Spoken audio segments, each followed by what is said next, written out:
OP Jindal global विश्वविद्यालय, जिसने पूरे देश के अंदर और जहां पर 150 से ज़्यादा देश के विद्यार्थी अध्ययन, शिक्षण, अनुसंधान करते हैं, उस विश्वविद्यालय ने अपनी उत्कृष्टता और वहाँ से निकलने वाला विद्यार्थी देश और दुनिया के अंदर नेतृत्व कर रहा है। मैं इस विश्वविद्यालय के कुलाधिपति ओपी जिंदल साहब ने जब विश्वविद्यालय बनाया था, उनकी सोच, उनका चिंतन एक देश सेवा, राष्ट्र सेवा के समर्पित एक ऐसा नौजवान जिसके मन में, विचार में, कार्य संस्कृति में राष्ट्र हो, इस विचार की सोच से ही विश्वविद्यालय बना। और हमारे सांसद नवीन जिंदल जी ने इसको आगे बढ़ाया और इस विश्वविद्यालय के चांसलर सी राजकुमार जी ने इस विश्वविद्यालय को नई ऊंचाइयां दी। और विशेष रूप से आज इस विश्वविद्यालय ने जिस मास्टर सब्जेक्टों का आज शुरू करने का निर्णय किया, फैसला किया है, इसके लिए मैं श्री राजकुमार जी को बहुत धन्यवाद देता हूं। ये तीनों मास्टर सब्जेक्ट आज की सबसे बड़ी आवश्यकता है। आज के लोकतांत्रिक व्यवस्था के अंदर जब हम दुनिया के सबसे बड़े लोकतंत्र हैं, उस समय आज की वर्तमान आवश्यकताओं को देखते हुए और वर्तमान भी भविष्य की आवश्यकताओं को देखते हुए ये मास्टर डिग्री के कोर्स निश्चित रूप से हमारी लोकतांत्रिक व्यवस्थाओं को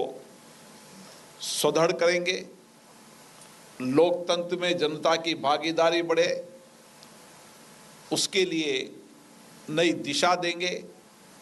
और संचार के साधन, जो कम्युनिकेशन सिस्टम है, जिसको आज पारदर्शिता, जवाबदेही, सत्य, नैतिकता के आधार पर करने की आवश्यकता है, उसके लिए एक ऐसे नौजवान तैयार करेंगे जो निश्चित रूप से इस देश के राजनीतिक, लोकतांत्रिक और टेक्नोलॉजी और पत्रकारिता में नई दिशा देंगे। लेजिस्लेटिव ड्राफ्टिंग, तुषार मेहता जी ने सही कहा, आज की सबसे बड़ी आवश्यकता है कि हम कोई भी कानून बनाते समय या कोई भी मसौदा बनाते समय उसकी लेजिस्लेटिव ड्राफ्टिंग जितनी स्पष्ट होगी, जितनी उसमें व्याकरण की स्पष्टता होगी, जितना हम गे एरिया कम छोड़ेंगे, लेजिस्लेटिव ड्राफ्टिंग पर ही आज की सारी कानूनी प्रक्रिया अटकी हुई है। और हमारे देश के गृह मंत्री जी ने संसद में हमसे आग्रह किया कि इसके लिए देश की सभी लोकतांत्रिक संस्थाओं के अंदर लेजिस्लेटिव ड्राफ्टिंग के आने वाली पीढ़ी अनुभवी हो, लेजिस्लेटिव ड्राफ्टिंग के अंदर एक पेशेवर नौजवान तैयार हों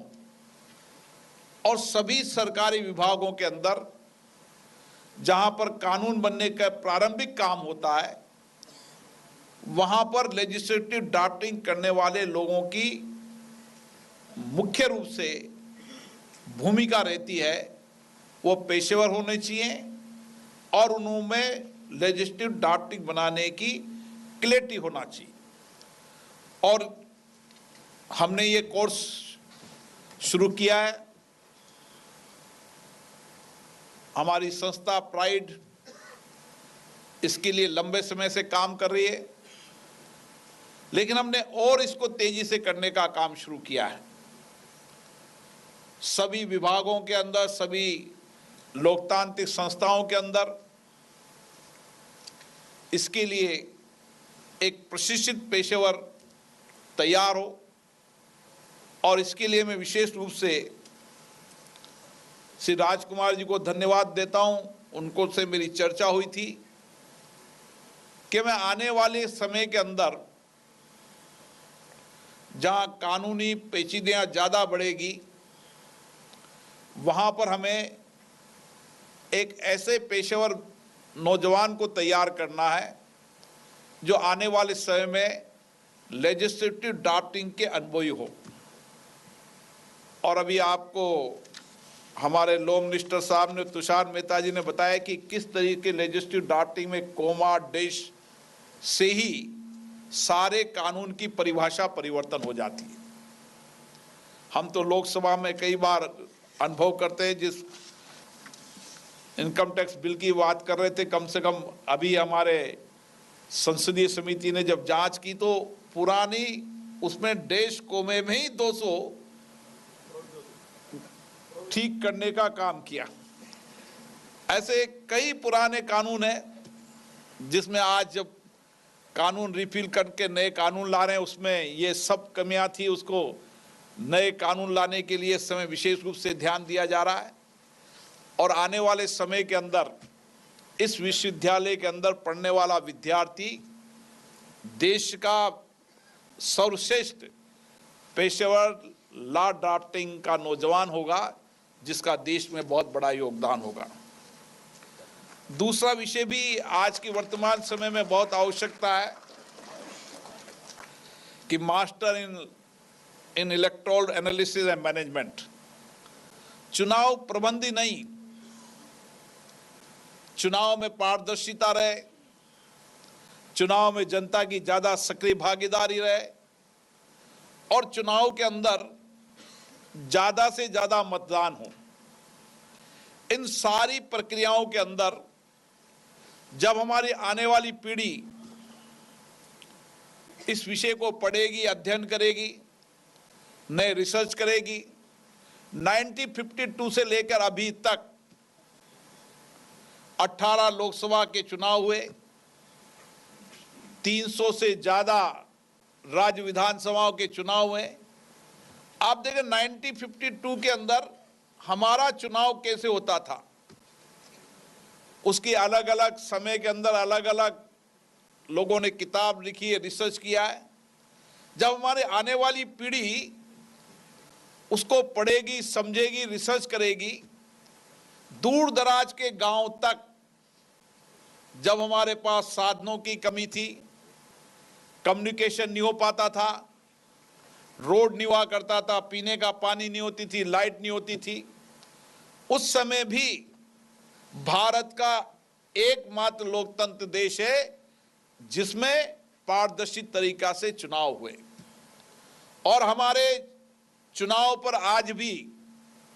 18 चुनाव हमारे लोकसभा के हो गए। हमारी चुनाव प्रक्रिया पर राजनीतिक दृष्टि से तो विषय उठा सकते हैं, लेकिन हमारी पारदर्शिता निश्चित रूप से दुनिया के लिए अपने आप में देखने लायक है।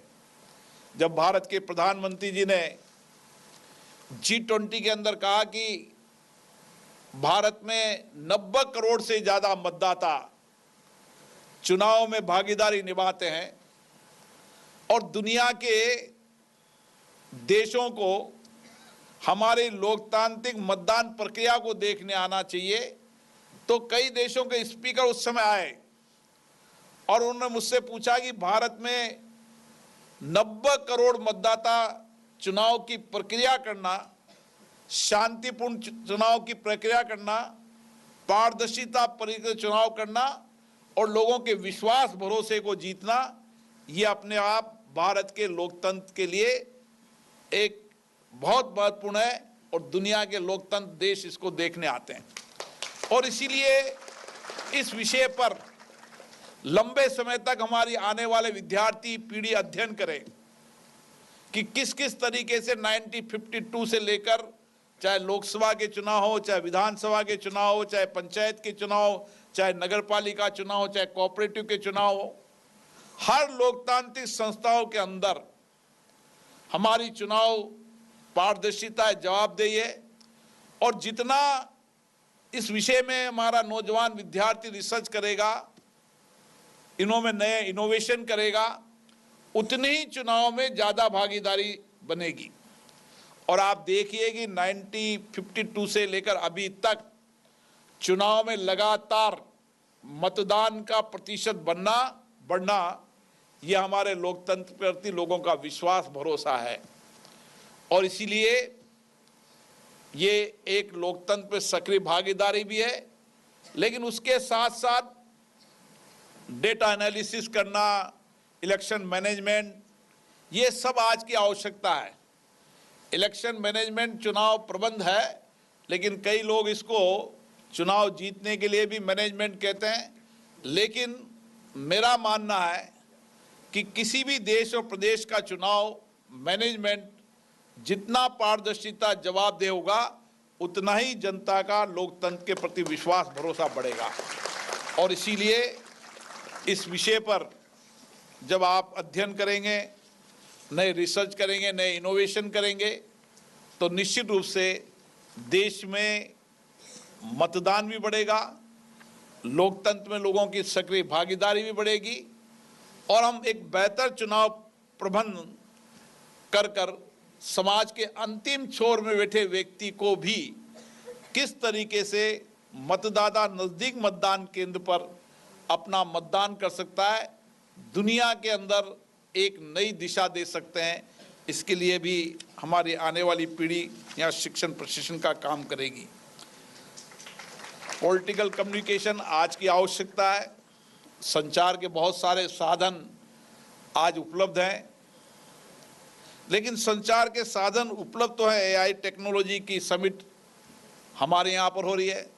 आज की आवश्यकता है, भविष्य की आवश्यकता है। भारत की संसद ने भी टेक्नोलॉजी का, एआई टेक्नोलॉजी का उपयोग कर जनता और विधायिकाओं की नज़दीकी बढ़ाने का काम किया है। जनता विधायकों की कार्रवाई जनता समझ सके, उसमें भागीदारी निभा सके, इसके लिए भी हमने प्रयास किया है। लेकिन जितनी हमारी संचार पद्धतियां बढ़ेगी, उतनी ही तरीके की चुनौतियां भी बढ़ेगी। और इसीलिए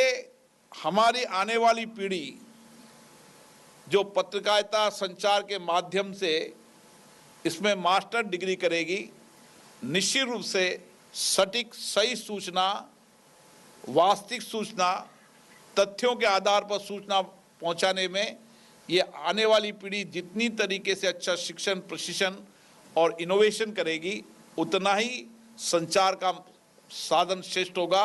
पारदर्शिता होगी, जवाबदेह होगी, उतना ही बेहतर लोकतंत्र होगा। इसलिए ये तीनों विषय भारत के लोकतंत्र के अंदर लोगों की भागीदारी बढ़ाना, लोकतांत्रिक विधायी संस्थाओं में सहभागिता निभाना और लोकतंत्र की संस्थाओं के प्रति जनता के विश्वास को, भरोसे को बढ़ाना, और उसके साथ जो हमारे आने वाली पीढ़ी केवल मत देने तक ही सीमित रहे, उसके बाद की सारी लोकतांत्रिक प्रक्रियाओं में लगातार सहभागी बने, लगातार भागीदारी बने। इन सारे कोर्सों से हम आने वाली पीढ़ी को इस तरीके से तैयार करेंगे कि लोकतंत्र में उनकी सहभागी आवश्यकता है। और मेरा मानना है जितनी जनता की लोकतंत्र और लोकतंत्र की संस्थाओं के अंदर भागीदारी बढ़ेगी, उतनी लोकतांत्रिक विधायी संस्थाएं, प्रशासनिक व्यवस्थाएं, न्यायपालिका व्यवस्थाएं उतनी ही जवाबदेही होगी। इन तीनों संस्थाओं जो हमारे संविधान के तीनों पिलर हैं, विधायिका, कार्यपालिका, न्यायपालिका, उन सब में जवाबदेही और पारदर्शिता लानी है। ये तीनों कोर्सेज महत्वपूर्ण कोर्सेज है और मुझे आशा है आने वाले समय में इस विश्वविद्यालय के अंदर इन सब्जेक्टों के अंदर, इन मास्टर डिग्री के अंदर सबसे ज़्यादा डिमांड रहेगी और देश और दुनिया के विद्यार्थी ग्लोबल इस यूनिवर्सिटी में पढ़ने आएंगे, अध्ययन करने आएंगे, रिसर्च करने आएंगे और हम दुनिया के अंदर लोकतांत्रिक संस्थाओं को मार्गदर्शन करने का काम करेंगे, क्योंकि हमारी पीढ़ी इन सारे कोर्सेज के अंदर अनुभवी होगी, पेशेवर होगी और शोध के अंदर दुनिया का नेतृत्व करेगी। आप सबको बहुत बहुत धन्यवाद। विशेष रूप से ओपी जिंदल यूनिवर्सिटीज़ के